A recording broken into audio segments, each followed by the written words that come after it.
நம்ம சுறுசுறுப்புனா யாரை சொல்லுவோம்னு சொல்லுங்க? ஒவ்வொன்னுத்துக்கும் ஒரு எக்ஸாம்பிள், ஒரு உதாரணம் அந்த காலத்திலே இருந்திருக்கு. ஸோ சுறுசுறுப்புக்கு ரொம்ப பேர் போனது வேற யாரும் இல்ல, நம்ம எறும்பு தான். அது season rainy season, winter season வரக்கு முன்னாடி சம்மர் சீசன்லேயே ஃபுட்டெல்லாம் ஸ்டோர் பண்ணி வச்சுக்குமா எடுத்துகிட்டு போய். அப்படின்னு நம்ம ஸ்டோரியிலலாம் படிச்சிருக்கோம். எறும்பு ஊறி பார்த்துருக்கோம். ஆனா, இந்த வீடியோ செம்மையா இருந்துச்சுங்க. அது பார்த்தோனே நான் ஷூட் பண்ணிட்டேன்.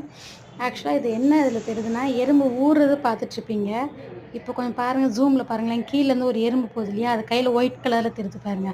அது என்னன்னு தெரியுதா? மத்த எறும்புலாம் ஃபாலோ பண்ணிட்டே போகுது. இது ஒயிட் கலர்ல கொண்டு போகுது பாருங்க. தெரியுதா? அது ஒண்ணுமே இல்லங்க. சீனி. சர்க்கரை வீட்ல கீழ கொட்டிடுச்சு. அத எடுத்துட்டோம். நாங்க பெருக்கிட்டோம். பட் எங்கேயோ 1, 2 பீஸ் இருந்திருக்கு. அது அழகா அது தூக்கிட்டு போகுது பாருங்களேன். அப்படியே நான் படத்துல கிராஃபிக்ஸ்ல பார்த்துருக்கேன். இன்னைக்கு தான் நேரடியா இத பார்க்குறேன் நானு. எறும்பு கொண்டு போய்க்கிட்டு இருக்கு சீனிய. அத அப்படியே கொண்டு போயி அது ஹோல்ல அப்படியே டெபாசிட் பண்ணுது. அத அந்த வீடியோ எடுத்து தான் நான் ஷூட் பண்ணேன் பாருங்க. இததான் எறும்பு தான் சுறுசுறுப்புக்கு உதாரணமானது. இதே மாரி நம்மளும் சுறுசுறுப்பா நம்ம வாழ்க்கைக்கு தேவையான திங்ஸ இடையறவே சேவ் பண்ணி வச்சுக்கணும். லேசியா இருந்தா ஒண்ணுமே செய்ய முடியாது. சுறுசுறுப்பாவும், ஹார்ட் ஒர்க்கும், ஸ்மார்ட் ஒர்க்கும் ரொம்ப நம்ம லைஃப்ல தேவை.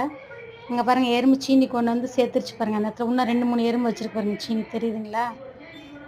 பாய் பாய். நம்மளும் எறும்பு மாரி சுறுசுறுப்பா இருப்போம்.